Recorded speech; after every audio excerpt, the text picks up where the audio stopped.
Dunrovin Ranch in Lolo, Montana. I'm delighted to be back.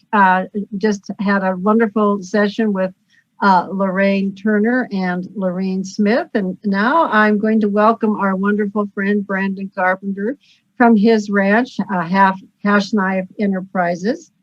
Each week he brings to us some videos and some little snippets of his life on the ranch. And then we follow that with his connecting with Ashley Chapin to do some training here at Dunrovin.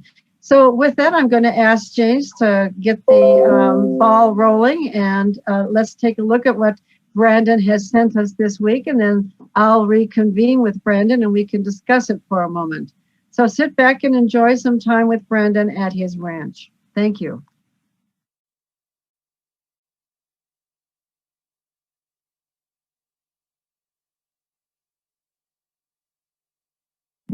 Well, hello from the Hashknife. We just weaned this little colt and noticed a horse that's got a injury on him. So now we got another project to do. Here he is right here. I can show you this injury and clean it up, and we'll monitor it, keep on working with him, and make sure we got no other health issues that is going to cause a problem for him. So I'll swat. You can notice he's walking well on it, not causing him any issue, but he's caught himself there. You can see that light spot on his hind quarter. There we go.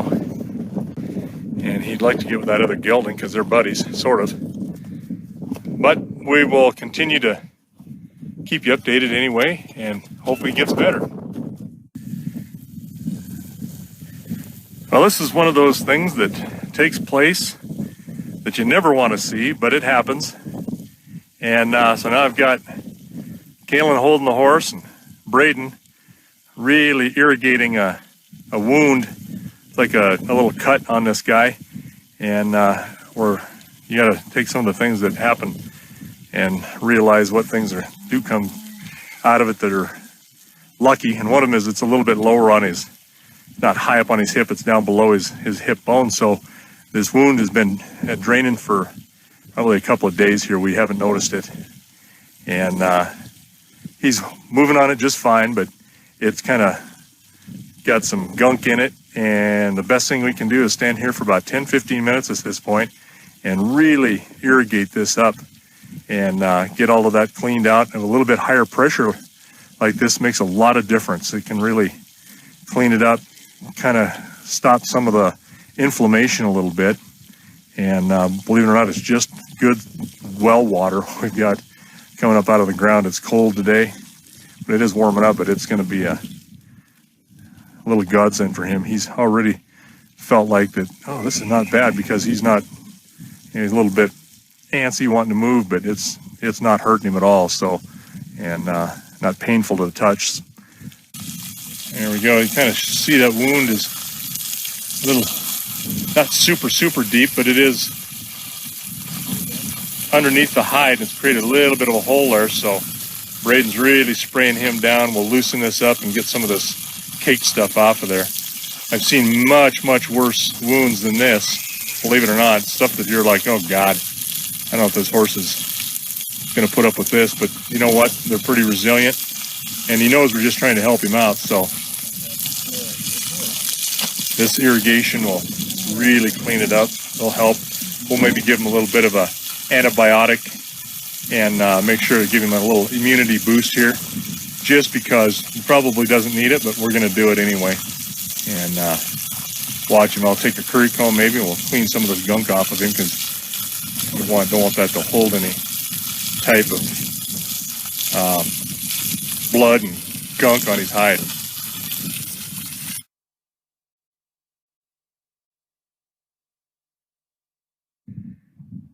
Hey, we're back with this pony that needs a little bit of care, and as promised, I told you we'd put a little antibiotic in him, and we're going to show that.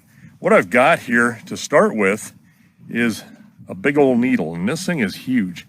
Put that up next to my face. That's about 1.5 inches. It's a 16 gauge needle. It's designed to go deep into their muscle. It's an intermuscular type of injection, so we're going to give him about 30 cc's of this in a couple of different spots. And we don't want to put all too much in one area, so it makes him really sore. And then we may have to do this in about another 4 days is what it is recommended on the usage. So we'll flop this camera around here and see what we can do. Get rid of my mug and get onto his. Okay, there we go. Now we're going to put this right down on his chest, which is a lot easier spot to go than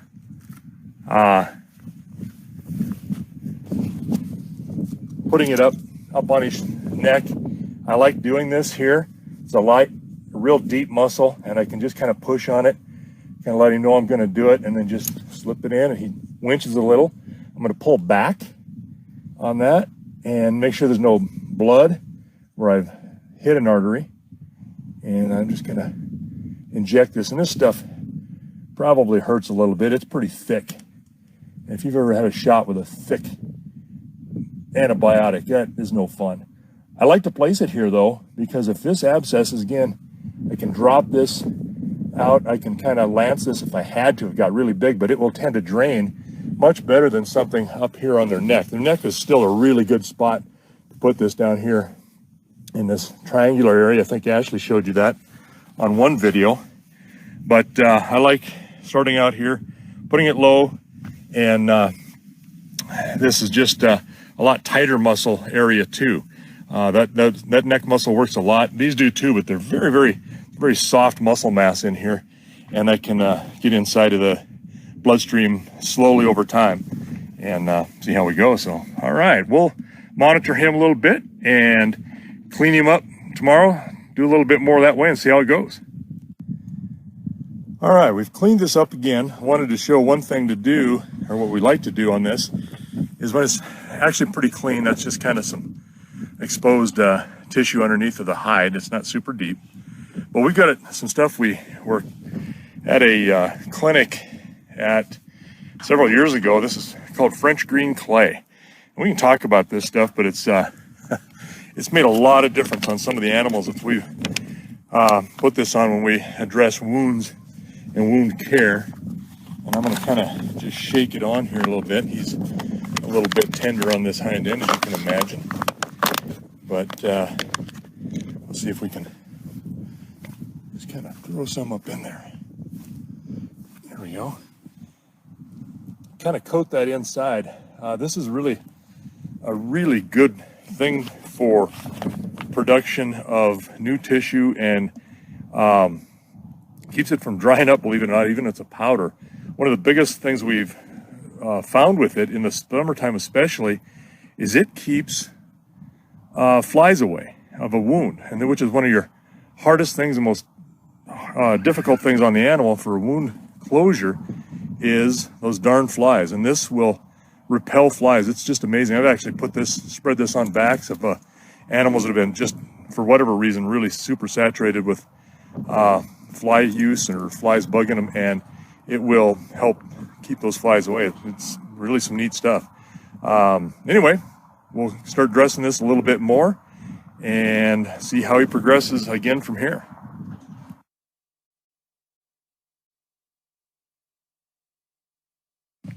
So here's what this looks like. I've got some green clay. That's what this stuff is around it, that greenish look. And then it's still draining, which is a good thing. It looks bad, but that is not as horrible as you would hope.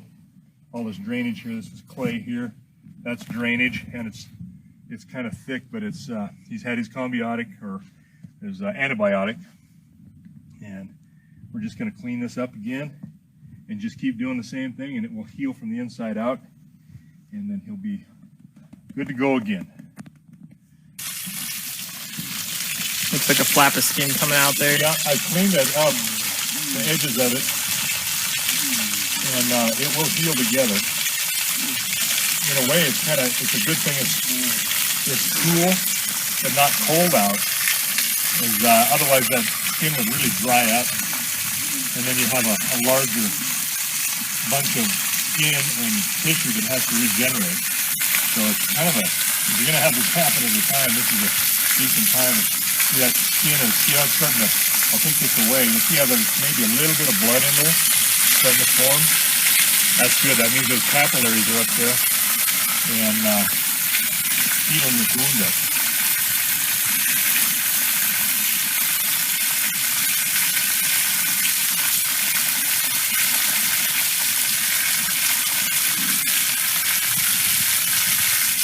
That gunk's just sticking to his hair right down here, and I was pulling some of that off.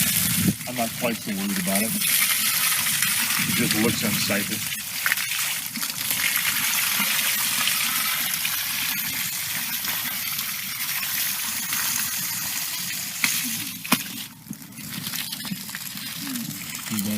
That actually looks pretty darn good. Looking really pretty darn good, right? I mean, that doesn't look great if you're not used to stuff like this, but Yeah. it's healing quite nicely. I wish it wasn't draining like it was, but that's just the nature of the amount of time it takes for that to heal from the inside out. And you need that, you don't want this to heal on the outside and trap all of that pus and any infection that could be there that he's still fighting a little bit. You want that to not seal over, because then it just has to break open and then re-heal again. So this is looking very nice. Good thing is you can see he's putting a lot of weight on it too. He's putting all his weight on this leg, and the other one has got the weight off of it. So that's a very good sign. You can see him once in a while when he's moving, he kind of takes the pressure off of it. You know, just a slight limp.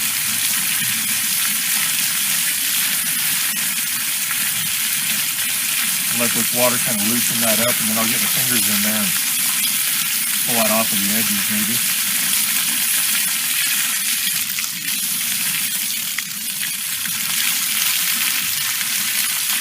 Oh yeah, he just knows that this is helping.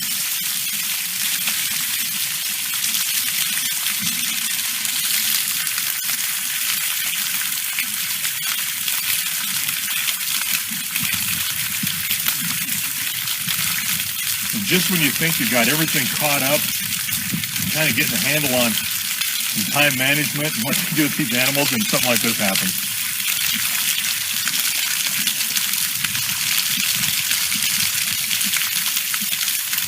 What a good boy. Look at him chewing.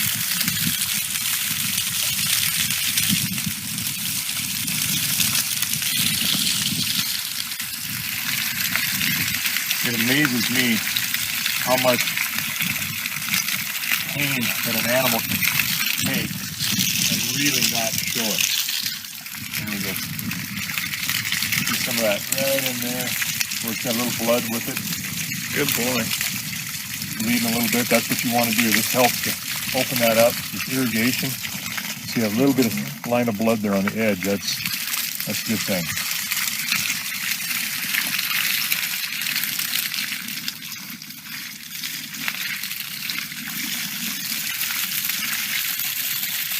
It's all still pretty solid. Yeah, well, it's real slick for one. I'm in the worst spot you could possibly get if you decided you didn't want to cooperate with it.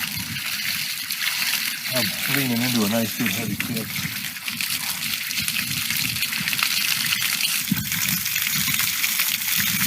And we will put some of that green clay on here again. Kind of seal it, helps promote. That stuff is amazing. Just to go over it again, I'm not sure if we completely went over it. We think he probably was messing around next to a fence, maybe landed on the top of a post or something, and then got his leg caught in a little bit of wire, right? Right. Based off of how the wound is. I think he was probably screwing around picking at another horse, because the height right here, the steel posting at that height is pretty low. So he probably reared up or picked up and then come down on it and then put his foot down through. Yep. Right in there. Down in here. So you scrape that, you got a little back here, you got to scrape on the cannon bone here a little bit. See that? That's not bad. No, not at all. Just superficial. Just superficial. Dork. Yeah. That's what happens when you screw around like this.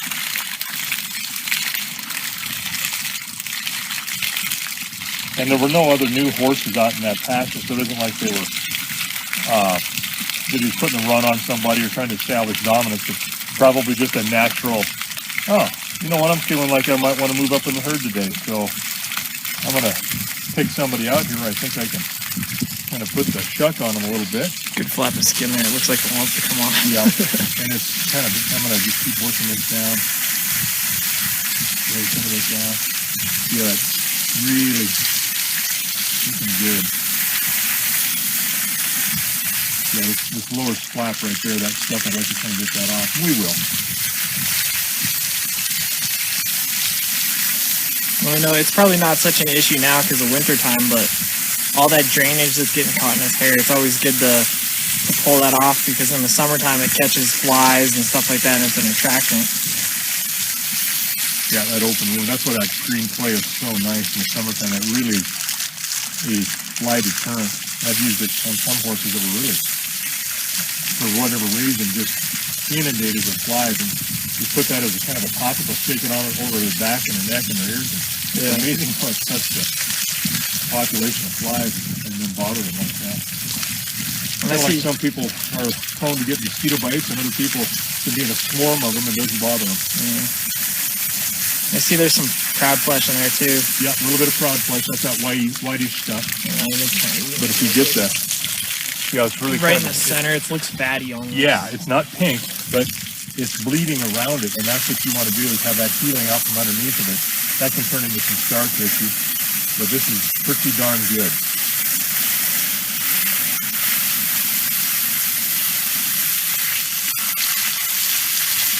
It's almost like what we're doing is basically debriding this wound with a water jet. Cleaning it up and debriding at the same time.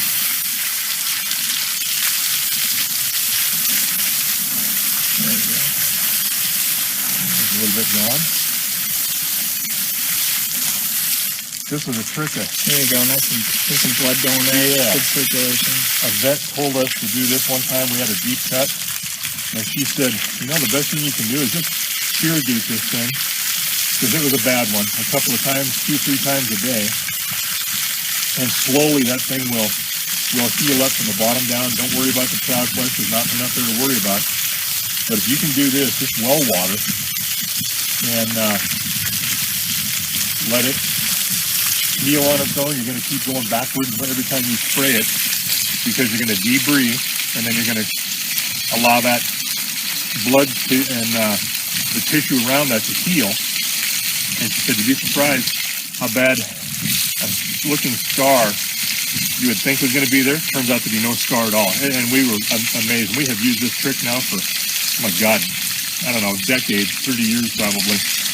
We've been doing this. I remember my dad did this one time on that mare that we're talking about with the vet, and I think he doctored her for nearly 60 days, and when it was done, you couldn't tell she even had a cut. Well, we even had a mare a couple years ago that had a big cut on the joint right there. Right down here on the stripe? Yeah. And it was right on the joint, and she came in on 3 legs, and we took care of her for a month, and all you could see after that was just a small little line. Not much more than that. Hair was disrupted at the scar. Yeah. And that's a hard spot because they move and they articulate. That's like you getting a cut on the inside of your elbow. Right. On the inside of the back side of your knee.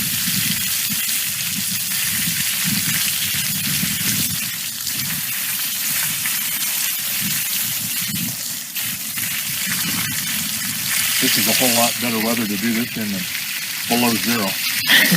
Which we've had to do that. We've had to take them inside a shed to operate shed so we could work. You have horses long enough or enough of them, this stuff happens. It's not the end of the world, but it's dang sure nothing you ever want. And believe it or not, if you take a horse that's kind of a little bit, standoffish, doesn't like people, or got some fear of them, and you have something like this happen, and their demeanor will change dramatically, and they can be some of the sweetest horses you'll ever deal with, because they've just gotten used to you handling them and taking care of them, and you know, they're smart enough, they know that This is something that's for their own good.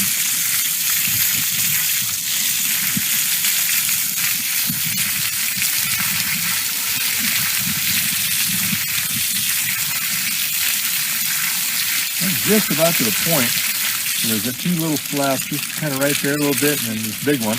I'd like to pull them off, and if you can see the color of them. They're kind of that orangish look. I think that's some of the cascade effect of a wound heal. That's your prothrombin, thromboplastin, all of the things in your blood that causes clotting. And it's kind of sticky. And that's where I'm having a little difficulty getting that off. We'll try to pull that off in a bit.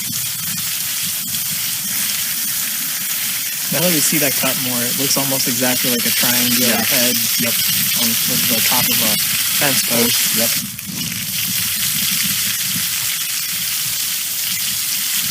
Yeah, it sure does.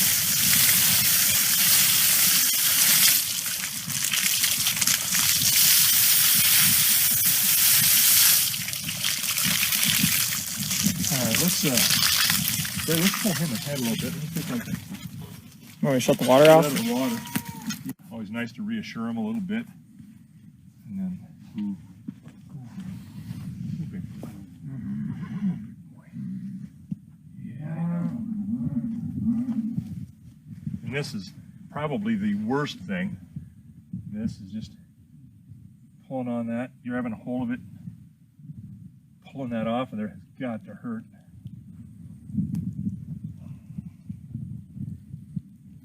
He's got the most issue with. There we go. There we go. That helps. And don't be afraid to get in here and. Yeah, I know. That doesn't feel good. That does not feel good at all. There we go. Good, man.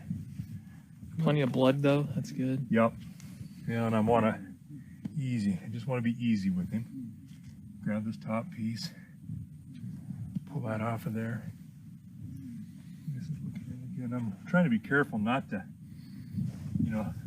pet him with that hand. I mean, this is easy, good boy. He's not even trying to strike or anything. It's just hurting. It's just hurting. He's just picking his leg up because it hurts. Easy, big boy. I can hear him chewing. Yep. Easy, big boy. Yeah, it's all right. Yeah, it's all right. He might, after a while, get tired of using this and say, you know what? You've had enough. We're getting there. We're getting there. All right, let's go ahead. I think that looks pretty good. Good boy. Yeah. Good boy. Let's go ahead. I've already pulled out the clay, but you'll see we got med kit. And in here we got a bunch of goodies and brushes and gauze and stuff like that, and needles, syringes, things that you can always use on the animals. I'm not gonna be able to do this one-handed, but yeah, we got plenty of other stuff inside here. We always have things available. Look at this, like little picks to try and, these are needles actually for sutures and little tiny things that we can always be using to help the critters out. But today, got the green clay.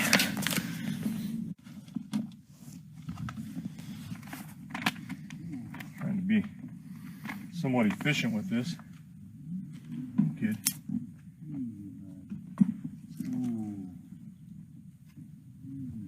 Not wasting a lot.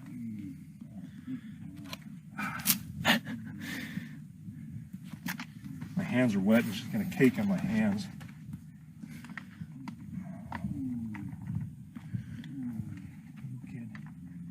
Ooh, kid. Ooh, big boy. Ooh, big boy.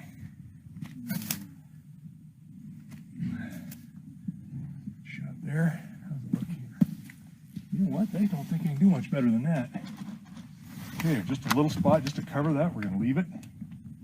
And we're giving him a little bit more time. We'll do this again. Giving him some oats to reinforce that this is what we're standing here for. Like handing one of these boys a well done, not well done as far as grade, but a well done steak. Mushrooms, except for Galen. horse steak in case you don't pull through. Horse steak. Well, what we've got is now just time. And with the help of Braden and Kalen, this makes this job a whole lot easier than it does by yourself. But there's sometimes you just have to do it by yourself. And we've been, what, 4 days or so since we first noticed him. And I think I want to give him the shot that day I was by myself. But you just have to do what you got to do. And there's not much more. It'll be the same old thing here, cleaning him up every time we come by him, and then give him a chance to heal. So we probably won't show you much until we happen to think of it when it's healed up. I'm going to show you a before and after. All right, you guys, thanks a lot. Brandon, that was very interesting. And I think it really speaks to the fact that the old saying that a horse is just a place looking for an accident to happen really comes true. I mean, it is amazing. Yes. They can get themselves into trouble like no other animal can, and it's amazing to me. They do, and it's, there's nothing you can do about it. The best you can do is make sure that there's nothing there, no equipment, no wire laying around, and even the wire and the posts that are where they're supposed to be, they'll find a way to, try to kill themselves on it. It's just something they do. And I think part of that is, it's herd behavior. They get themselves too close to some stuff with a bunch of other horses, and they either get picked on or they're picking on someone. And I think that's the case in his situation, is that he was probably picking on somebody a little less powerful than him, and he kind of ended up biting himself. Yeah, I agree with you that herd behavior and that flight response. Sometimes they flee without thinking too carefully about where they're fleeing to and get themselves into trouble. But you really have to know what to do on your own. Unless you are in a barn, a big barn with an on-site vet, if you don't know what to do yourself, you're going to get into trouble. And here in the West, when you're taking people and horses out into the wilderness or on a ranch like yours, it's so isolated. You really have to have the proper medical things, equipment and medicines, etc., and the know-how. Yeah, that's absolutely true. What's funny about that is, I've done a lot of backcountry work. I've packed a lot, and my med kit that I take in the backcountry is primarily for horses. But anything that's in there, short of some of the medicines, Banamine for smooth muscle pain relief, or Bute for skeletal muscle soothing. Outside of those things, most of the stuff that's there is also usable on humans. Mm-hmm. So it doubles up, and so I just pack everything I need for the horses. And unfortunately, you get good experience by having bad experience. So, you just learn what to do, and you are it. So even if you're doing a poor job, it's better than no job at all. Yeah, I agree. I've been fortunate in my life to have gone into the wilderness with some really experienced people and have had a couple of issues that I have helped them deal with. And it was incredible in terms of my own learning. And also your own confidence. You can't just stand by and panic or not do something to constructively to help the situation, because, as you say, you're it. That's it, Yeah, that's right. I can remember being in the backcountry. We were hunting one time with some folks, and a horse got a very bad bleed on a lower leg. Well, any kind of a lower leg injury, you need to take that very, very seriously. That, even though it's a long ways from their heart, it's really not. Those are tendons, veins, vessels that are just covered by hair against bone. So they're very vulnerable there. And I can remember this very bad bleed at camp, and they hollered at me, and I went over there. The first thing I could do is I need something to stop this bleeding, and just bandages wouldn't work. And finally, the only thing I could think of, I said, do you have any flour? Give me some baking flour. And I filled my hand with that, threw that on that, and held pressure on it. And that's what stopped the bleeding.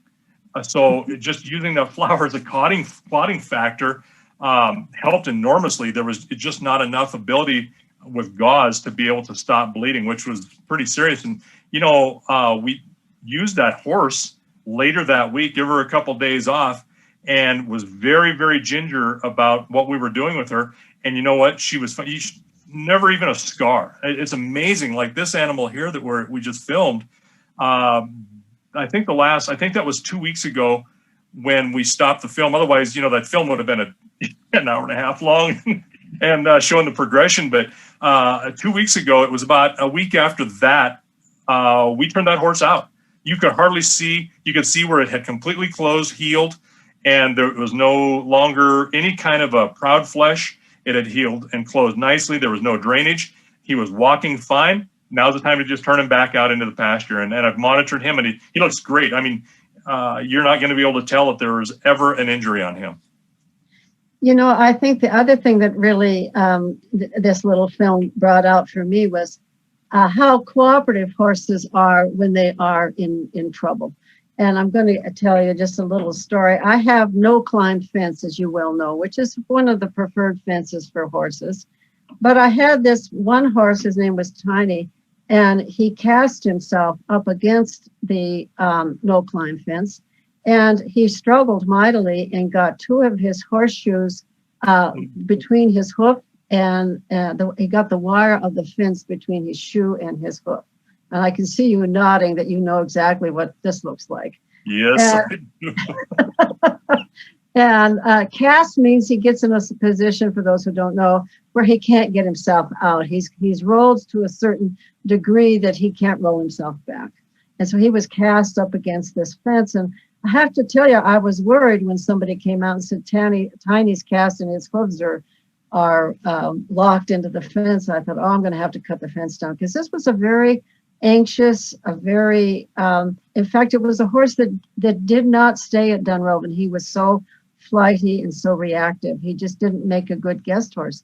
So I was a little concerned about going out there and dealing with him. But I tell you, I talked with him, and he knew I was there to help him. He absolutely understood that I was not going to hurt him, and I was not trying to make things worse. I was trying to make things better.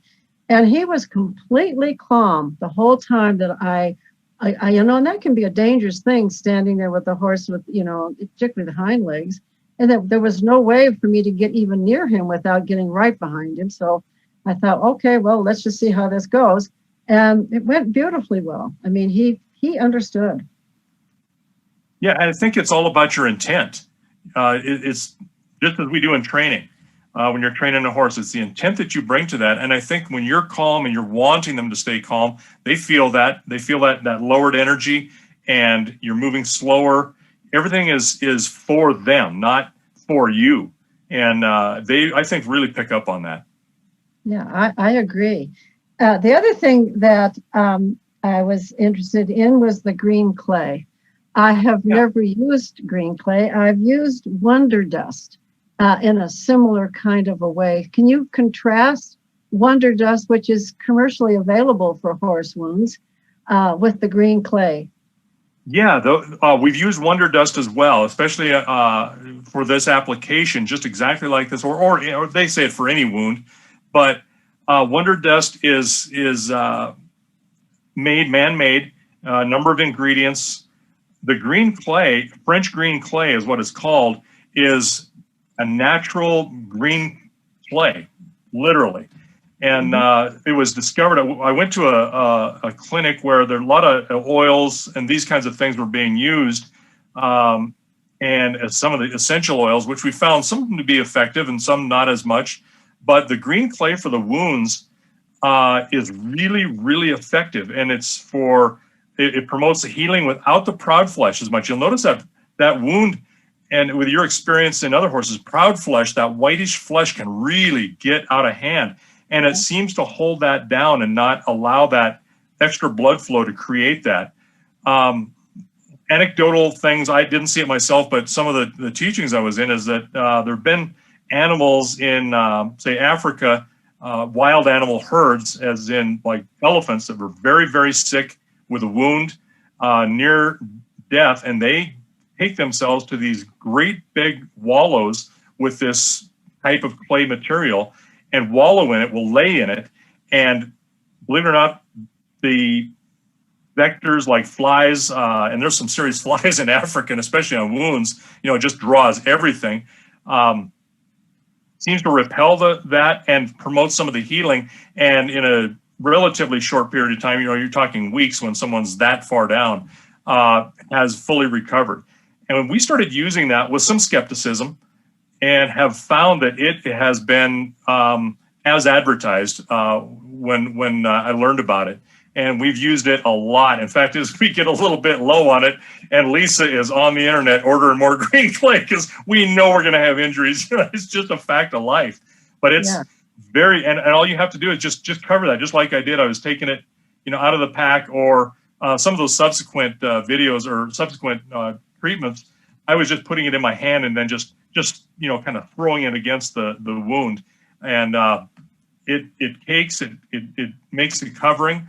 And it's not a wonder drug, but in my opinion, the wonder dust doesn't work nearly as well as this green clay. And I don't know why, but because we really kind of quit using the wonder dust, didn't see that it did as much good on the proud flesh as we liked. And so went to some other remedies that we've had, like scarlet oil. I mean, there's all kinds of things out there that have been done that my grandfathers were using, their dads and grandfathers were using. But I like it. We use it. If it works, I'm not going to change. Yeah, I'm going to order some. Yeah. I mean, I know I'm going to face it at one time or another. It happens. Yeah. Yeah, it's not cheap, but you know what? When you are facing an injury like that on a valuable horse, it's just like yourself. If you get a deep cut, you're going to go in and get it sewn up, unless you duct tape it up yourself, which that happens out here because we're so far away from, we are medical attention. We literally pull ourselves together with electrical tape and paper towel sometimes. Yeah. Duct tape. You can't live without duct tape. That's right. And that goes in my medical kit wherever I go. Well, that's really interesting. It's those deep puncture wounds that, need all of the irrigation and constant. You have to stay on it and have it heal from the outside in. I mean, that really is an important thing. Otherwise, you end up with a lot of pus in there, and it just gets infected. And I just was going to. This reminded me of Mickey. You can imagine Mickey. You remember Mickey? Oh yeah. Oh yeah. Well, he and I spent almost 40 days together early in his life. He was a 3-year-old, and he had a really, I don't know where he got it. I couldn't figure it out where he got it, but he had a shoulder wound that was deeper than what you were showing, considerably deeper and bigger. And it took a lot of time and a lot of irrigating, just an awful lot of irrigating. But you can't even hardly tell now that you can't look, you can't even see it. Yeah, the nice part about that is when you're daily irrigating that out, and it doesn't look like you're making headway, but as long as it's draining, you're still doing some good. As long as that wound is closing and draining, because you're opening it, draining it out, cleaning it, and it is healing at the cellular level from deep in there. And you're right, the deeper it is, the more concerned I am. And that's why we boosted him along with a little bit of that LA 300 antibiotic. Just give him some, help him out, and don't wait too long. It's not going to hurt him unless he has an anaphylactic, episode. But if that's the case, you got epinephrine on hand and you give him that next. I mean, you just keep doing what you got to do and preparing for what you have to have. But incidentally to this, we went up along the pastures, along the fence lines, and found where he had, in fact, you could see blood on the top of a steel post where apparently he had kicked at another horse and went down and then pulled it over as he pulled away. So there's some significant tissue damage underneath that to be able to pull away from that and rip that open. And that's exactly what we found. So we, fixed the fence back up, and shook our finger at him and told him not to do that again. So, you know, that's about as much good as that's going to do.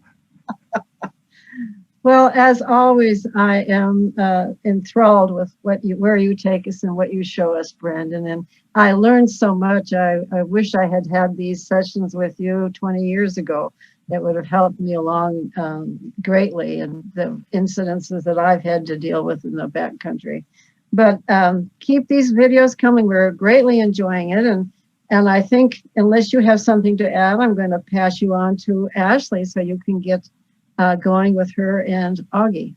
Yeah, no, that's we're glad to do this. Happy that this works out. And I got to tell you, Ashley joined us yesterday on our Hashknife Hangouts, our Sunday program that Kaylin, you saw both of my boys in the video, and that's not often. It's usually a one-man monkey band here, you know, just me as being the main man monkey. But Ashley joined Kaylin and I and had a great discussion about personal energy and training. And so hopefully you guys will be able to put that up. And it's in a two-part series. One was posted yesterday on YouTube, or the Hashknife Ranch, Montana site, to go and take a look at some really good conversations with Ashley. And it was a lot of fun. I did watch that yesterday after Ashley posted it, and we will post it, Brandon, in conjunction with these recordings of you here. Now, it's on you. So I'm going to have you talk with James as to the best way for us to get this integrated into our site. But yeah, I was really delighted to see that you had Ashley. And the only thing I objected to is you were all laughing at me when I asked somebody to do something. I don't give anybody a way of saying anything besides yes. I think we were not laughing at, but more with you, because we know better than to laugh at you. Well, I appreciated that. I'm really blessed in my life to have people who are a lot of fun and willing to go out on a limb and do some of these fun things. Absolutely. Well, we'll talk to you next week then. Yes. Thanks a lot.